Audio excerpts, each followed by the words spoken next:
Assalamualaikum warahmatullahi wabarakatuh. Bismillahirrahmanirrahim. Bismillah walhamdulillah wassalatu wassalamu ala rasulillah sayyidina wa maulana Muhammad bin Abdillah wa ala alihi wa sahbihi wa man tabi'a sunnatahu tada bihudah. Nawaina ta'allum wa ta'lim wa tadhakkur wa tadhkir wa nafa' wal intifa' wal ifadah wal istifadah wal hasalah tamassuki bi kitabillah wa sunnati rasulih wa du'a ala al-huda wa dalalata ala al-khair ibtigha wajhillah wa mardati huquqihi wa sawabihi subhanahu wa ta'ala. Allahumma akrimna bi nuril fahmi wa akhrijna min dhulumatil wahmi wa zidna ilma bi rahmatika ya akramal akramin wa ya arhamar rahimin. Hadirin yang dimuliakan Allah Subhanahu wa taala, alhamdulillah di hari-hari penghujung bulan suci Ramadan Karim ini kita masih diberi izin oleh Allah Subhanahu wa ta'ala untuk melanjutkan kajian-kajian kita di hari Ahad, Senin dan Selasa yang insyaallah ini minggu terakhir bulan Ramadan tahun ini. Semoga kita selalu diberi kesehatan dan kepanjangan usia oleh Allah Subhanahu wa ta'ala sehingga bisa memaksimalkan Ramadan kita ini dengan semaksimal mungkin. Amin ya rabbal alamin. Melanjutkan kalam daripada Al-Imam Al-Habib Abdullah bin Alawi Al-Haddad radhiyallahu ta'ala anhu. Al-Habib Abdullah bin Alawi Al-Haddad beliau mengatakan, jika kamu ingin menjadi orang yang merdeka, ini kalam luar biasa sekali. Jika kamu ingin menjadi orang yang merdeka, jadi hidup niku tidak terkekang oleh apapun, betul-betul hati itu merasa bebas, merasa hidup niku merdeka. Fatruk kulla amrin maka tinggalkan segala sesuatu yang memalingkan kamu dari Allah Subhanahu wa ta'ala, daripada dunia ini,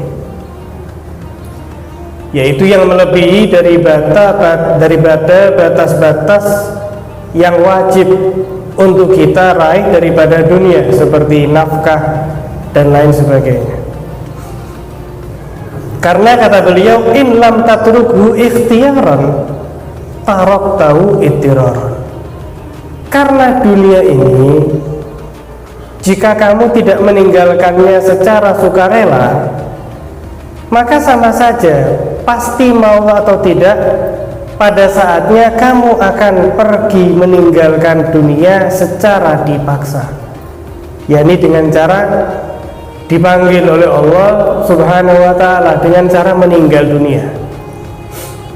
Jadi kata beliau,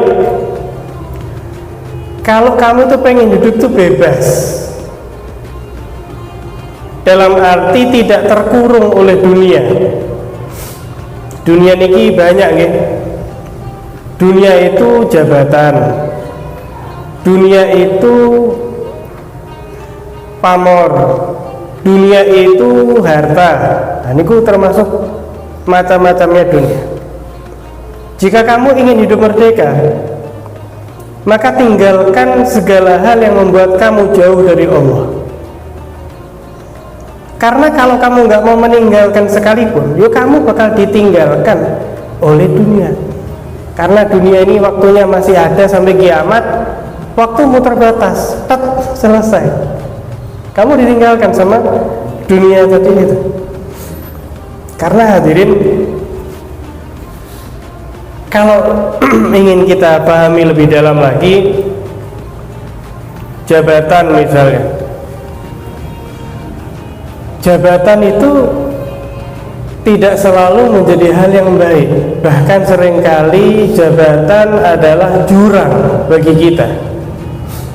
Makanya mereka itu para khalifah, khulafa ar-rasyidin, pengganti penerus Nabi SAW, Itu mereka nggak ada yang kemudian berebut pengen jadi pemimpin, pengen jadi khalifah. Justru sebaliknya.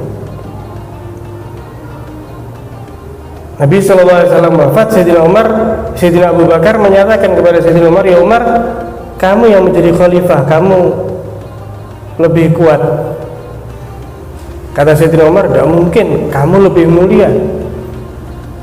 Kamu ini sahabatnya kamu itu, status sahabatnya kamu itu oleh Allah disebutkan dalam Al-Quran.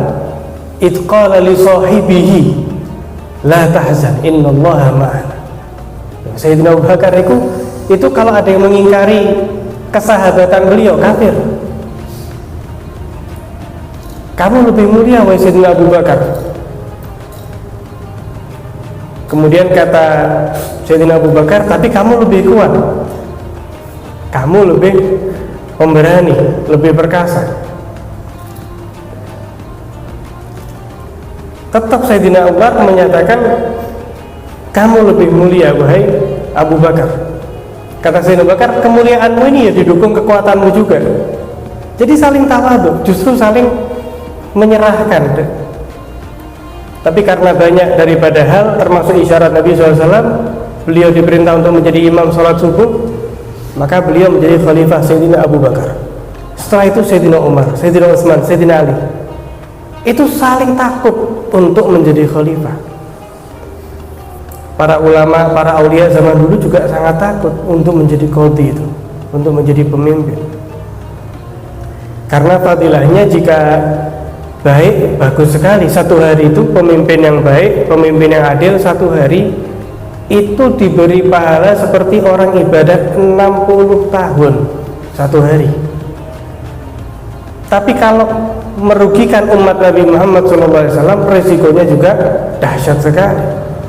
Nabi SAW sendiri yang mengancam, barang siapa, kata Nabi SAW, barang siapa yang mengacaukan atau memperketat umatku, Allah perketat urusannya. Barang siapa yang memperpecah belah umatku, Allah pecah belah urusannya. Jadi luar biasa jabatan.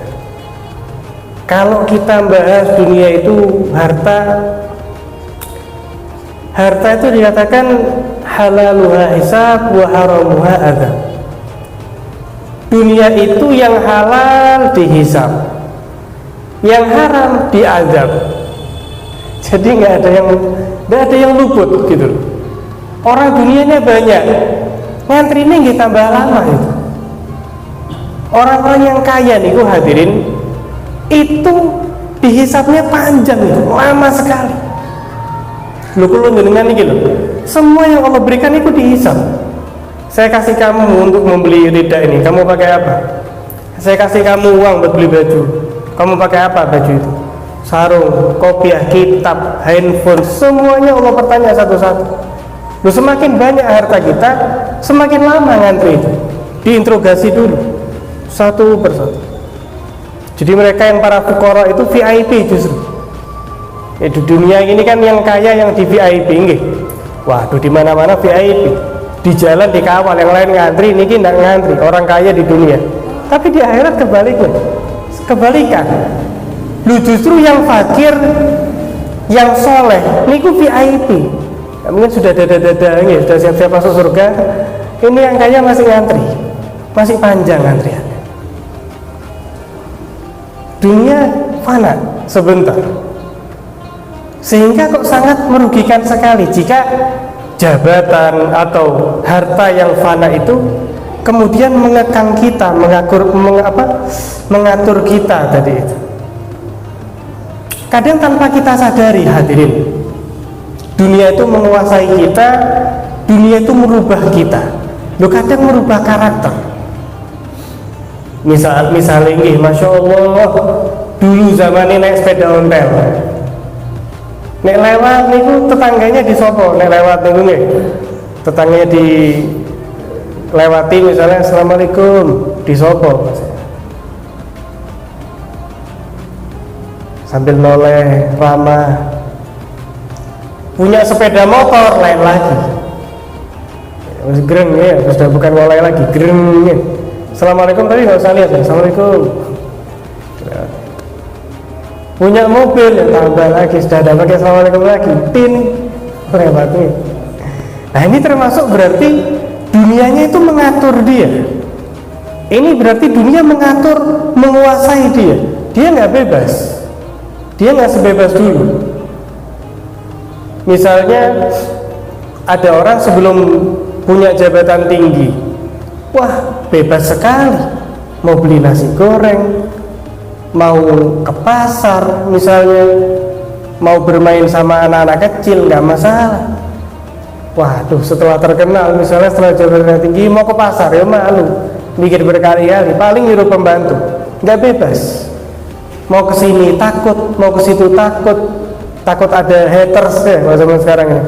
Waduh, ini karena terkenal ya pasti ada pecinta, pasti ada pembenci, haters. Waduh, kemana-mana dikawal, serba khawatir, serba takut. Hari hidupnya nggak bebas, tidak ada kebebasan. Mungkin kalau orang melihat, waduh orang ini ya bisa beli apa saja, dikenal orang banyak, tapi dalam hatinya dia nggak merasakan kebebasan tersebut. Itu kalau mau dia ingin menjadi orang biasa yang bebas. Makanya kata beliau, kalau kamu ingin menjadi hamba yang merdeka, tinggalkan segala hal yang nggak penting. Karena kalau kamu sadari, kalau kamu nggak tinggalkan dunia, dunia yang bakal meninggalkan kamu. Sayyidina Ibrahim bin Adham niku pernah mengatakan, al-hurru, orang yang merdeka adalah man kharaja anid dunya qabla an yakhruja minha. Orang itu yang bebas, orang yang bebas adalah orang yang melepaskan dirinya dari dunia sebelum dia mau nggak mau ditinggal keluar daripada dunia tadi itu. Tapi di sini bukan berarti kemudian, wes saya nggak mau kerja, wes saya bebas. Ini bukan seperti itu, keliru. Orang yang bekerja itu orang yang mulia. Nabi SAW pernah ketika bersama para sahabat, itu ada orang pemuda sama bawa cangkul gitu, mau pergi ke sawah gitu nih. Ada sahabat yang bisik-bisik, emangnya seandainya dia ikut ngaji, seandainya dia ikut bareng kita. Maka ditegur oleh Nabi SAW.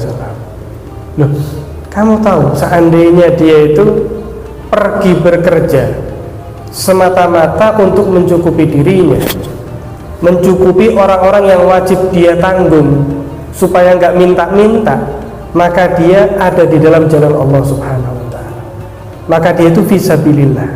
Jadi mulia sekali.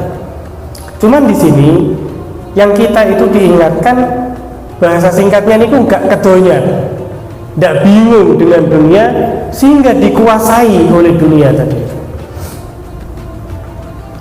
Sehingga dikatakan kalau orang itu nurut kali Gusti Allah, apa yang Allah perintah dikerjakan, apa yang Allah larang ditinggal, maka dia akan merasakan di dalam hatinya penghambaan kepada Allah Subhanahu wa ta'ala. Pokoknya kali Gusti Allah nurut, apa yang Allah perintah dikerjakan, apa yang Allah larang ditinggal. Ini hamba yang merdeka. Justru dia akan mendapatkan rezeki dari Allah dari segala penjuru. Wa may yattaqillaha yaj'al lahu makhraja wa yarzuqhu min haitsu la yahtasib. Orang itu kalau taat kepada Allah, takwa kepada Allah, Allah akan jadikan segala urusannya itu menjadi mudah. Kalau ada masalah Allah kasih solusi dengan segera. Lebih dari itu Allah kasih bonus, Allah kasih rezeki yang tidak disangka-sangka. Mungkin dia ngira rezekinya ya dari pintu ini. Ternyata Allah buka pintu jauh lebih besar. Nah, itu kalau orang taat kepada Allah Subhanahu wa ta'ala. Dan tidak ada ketergantungan kepada makhluk sedikit pun. Sehingga sebagian ulama pun mengatakan, man akhlasa ubudiyatahu lillahi ta'ala wa taraka ubudiyata ma siwa fa huwal hurru haqiqatan. Barang siapa yang mengikhlaskan, memurnikan, tulus dalam penghambaannya kepada Allah dan meninggalkan penghambaan kepada selain Allah, maka dialah orang yang merdeka sejatinya. Jadi tidak bingung, hidup itu nggak bingung. Hidup itu tidak diatur oleh orang lain. Ini hakikat orang yang merdeka itu.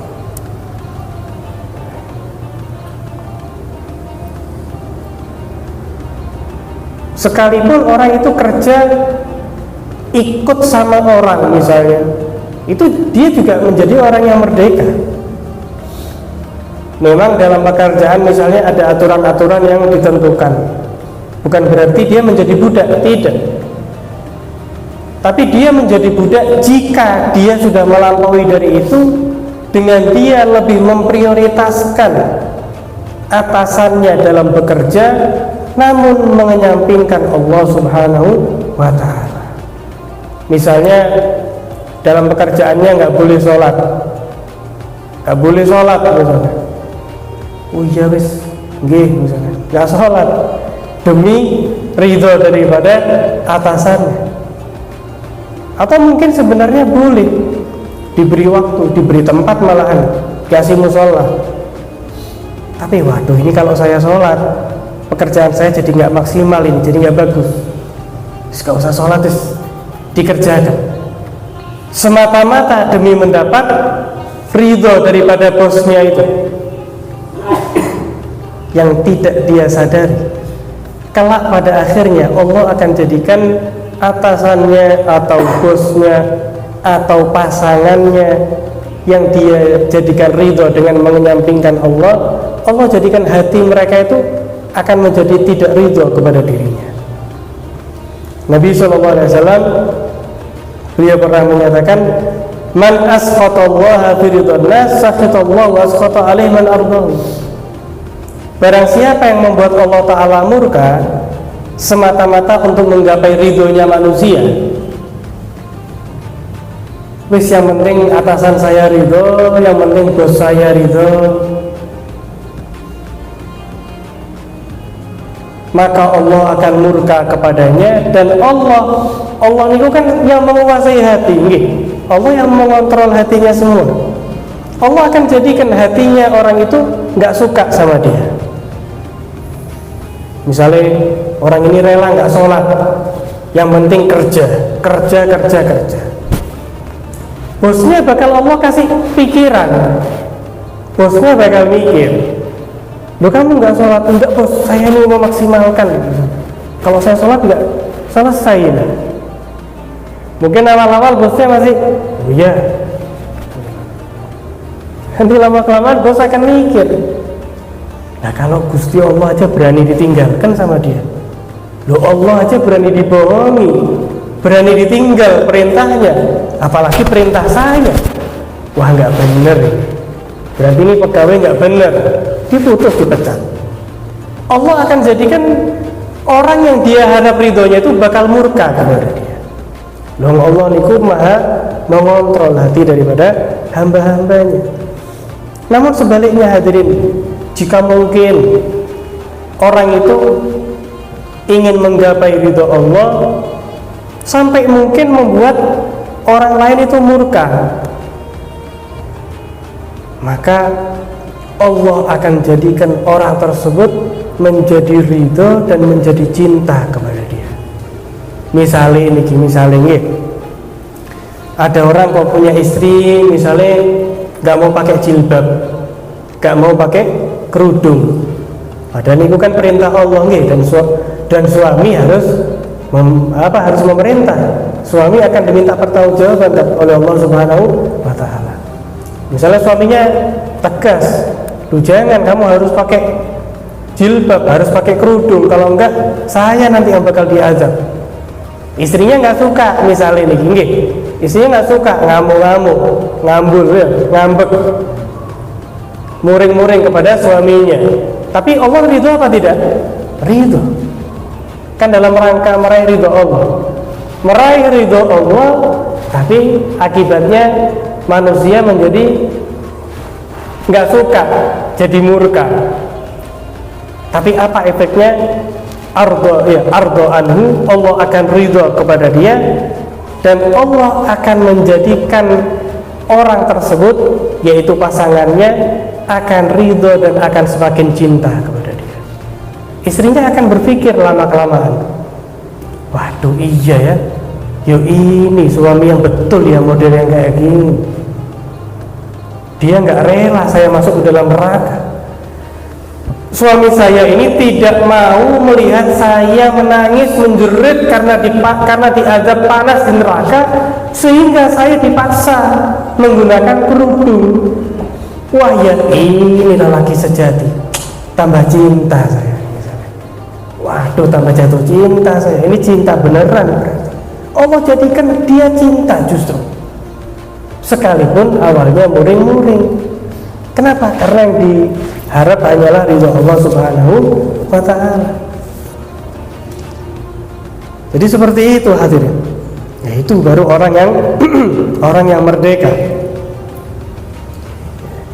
Tapi kalau orang mengerjakan sesuatu karena takut sama orang, meninggalkan sesuatu karena takut sama orang, hidupnya nggak merdeka.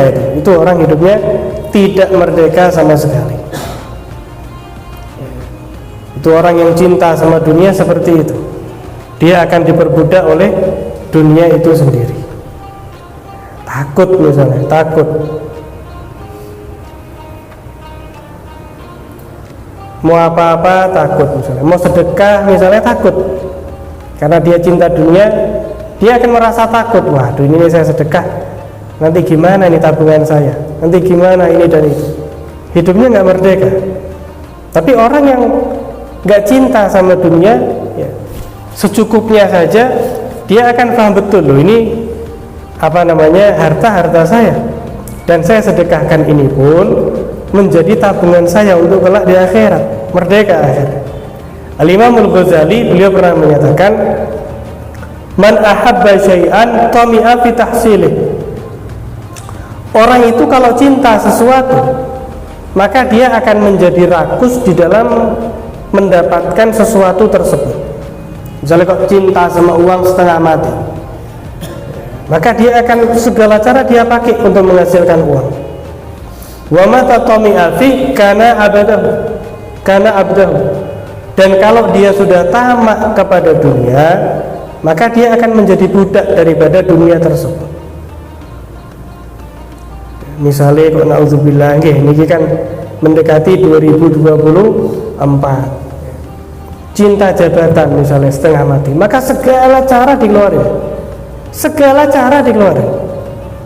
tenaganya dikeluarkan, waktunya dikeluarkan, rasa malunya kalau perlu dikeluarkan, uangnya berapapun dikeluarkan. Faman ahabba dunya ista'badathu. Barang siapa yang cinta kepada dunia, maka dunia akan memperbudak dirinya. Waman ahabballaha shara abdahu. Namun ketika orang itu kok cintanya bukan kepada dunia, tapi cinta kepada pemilik, pencipta, pemberi dunia tersebut, yaitu Allah, maka dia menjadi hamba Allah yang sejati. Jadi jangan sampai kalau dengan ini keliru, eman-eman nggih. Karena dikatakan Allah niku berkata kepada dunia, ya dunia, man khadamani fakhdumi. Ya, wahai dunia, siapapun yang khidmat kepadaku, menghamba tulus kepadaku, layani dia. Maka kita hadirin kalau lihat orang-orang soleh itu, para aulia, para solihin, dunia itu datang kepada mereka. Bahkan dikatakan dalam hadis, man asbaha wa hammuhu dunya. Barang siapa yang setiap hari itu pikirannya dunia, melek mata itu pikirannya dunia, ja'alallahu faqrahu baina ainih. Allah menjadikan kefakiran itu di depan dua matanya. Maksudnya berapapun dunia yang dia miliki, dia selalu merasa kurang. Wa syattata amrah, Allah akan menjadikan urusan ini ruwet terus. Karena yang dia lihat itu dunia, bukan yang memberi dunia. Jadi urusan itu selalu ruwet, dan Allah tidak akan berikan kepada dia kecuali memang apa yang telah Allah tentukan kepadanya saja. Tidak ada bonus, tidak ada bonus. Tapi sebaliknya, barang siapa yang hari-harinya itu yang dipikirkan hanyalah Allah yang memberi dunia, jadi bukan dunianya, yang memberi dunia yaitu Allah, maka Allah jadikan kekayaan itu ada dalam hatinya. Setiap hari itu tenang hidupnya, setiap hari itu senang hidup. Allah akan permudah urusannya, dan Allah akan berikan kepadanya dunia wa yarghimah, dan dia kadang nggak menoleh kepada dunia tersebut. Bahkan dikatakan khadamatul aqwan wa ata'ahul ins wal jah. Orang itu hadirin, kalau yang dipandang itu hanya Allah, maka saat dunia ini akan khidmat kepadanya. Manusia dan jin itu bakal nurut kepada dia. Bahkan hewan itu hadirin nurut. Hewan itu nurut. Diceritakan suatu saat salah seorang aulia dikunjungi oleh beberapa temannya. Setelah temannya niku berkunjung, selesai kembali pulang. Subhanallah, tengah-tengah perjalanan dihalangi oleh seekor singa. Singa nih di taman safari ya lucu nih. Nah ini singa langsung di depan dicegat oleh seekor singa yang besar sekali. Bukan tinggal dilahap saja itu orang-orang. Ini karena lu singa ini ya mumpung durung balik ke tempat seorang wali tersebut. Ketika balik ya kaget, lah kok balik? Lupa jalannya apa gimana? Tidak, hanya saja kami tadi ini mau pulang dihalangi seekor singa. Seekor singa? Iya, seekor singa besar sekali. Kalian ini balik gara-gara singa? Iya, gara-gara singa. Ya Allah, sini ayo dijak balik kan singa tadi. Tahukah hadirin, didatangi itu seekor singa, dijewer. Jadi telinganya itu betul-betul dijewer. Dipegang telinganya, dikasih tahu. Kan sudah saya kasih tahu. Ini singa dijak omong. Kan saya sudah kasih tahu. Kalau ada tamu saya jangan diganggu. Kemudian dijak minggir tadi itu singa. Nurut singa itu. Kayak kucing gitu ya, dijak minggir. Ini orang yang merdeka. Jadi mendapat ridho Allah, sehingga segala yang di atas dunia ini dijadikan takluk kepada dirinya tadi itu.